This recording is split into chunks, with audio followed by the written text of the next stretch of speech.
লোক ও কারুশিল্প জাদুঘর বাংলাদেশের প্রাচীন ঐতিহ্য রক্ষার্থে বাংলাদেশ লোক ও কারুশিল্প ফাউন্ডেশনের উদ্যোগে গঠিত একটি জাদুঘর, যা ঢাকার অদূরে সোনারগাঁয়ে অবস্থিত।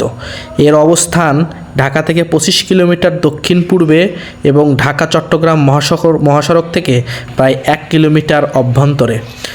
আবহমান গ্রাম বাংলার লোক ও সাংস্কৃতিক ধারাকে বিকশিত করার উদ্যোগে 1975 খ্রিস্টাব্দে 12 মার্চ শিল্পাচার্য জয়নুল আবেদীন সোনারগাঁয়ের ঐতিহাসিক পানাম নগরীর একটি পুরনো বাড়িতে প্রতিষ্ঠা করেন বাংলাদেশ লোক ও কারুশিল্প ফাউন্ডেশন। পরে 1981 খ্রিস্টাব্দে 150 বিঘা আয়তনের কমপ্লেক্সে খোলা আকাশের নিচে বাংলার প্রকৃতি ও পরিবেশে গ্রামীণ রূপকেন্দ্রিক বাংলাদেশের সাধারণ মানুষের শৈল্পিক কর্মকাণ্ডের পরিচয় তুলে ধরতে শিল্পী জয়নুল আবেদীন এই জাদুঘর উন্মুক্ত পরিবেশে গড়ে তোলার প্রয়াস নেন এবং বাংলাদেশ লোক ও কারুশিল্প ফাউন্ডেশন কমপ্লেক্সটি প্রায় 100 বছর পুরাতন সর্দার বাড়িতে স্থানান্তরিত হয়। সোনারগাঁয়ে বাংলাদেশ লোক ও কারুশিল্প ফাউন্ডেশন এলাকায় রয়েছে লোক ও কারুশিল্প জাদুঘরটি।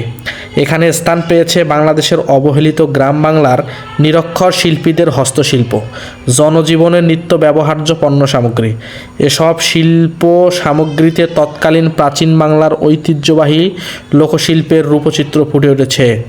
গ্যালারিগুলোতে কাঠ খোদাই, কারুশিল্প, পটচিত্র ও মুখোশ, আদিবাসী জীবন নিদর্শন, গ্রামীণ লোকজীবনের পরিবেশ, লোকজ বাদ্যযন্ত্র ও পোড়ামাটির নিদর্শন, তামা, কাঁসা ও পিতলের নিদর্শন, লোহার তৈরি নিদর্শন, লোকজ অলংকার সহ রয়েছে বহু কিছু।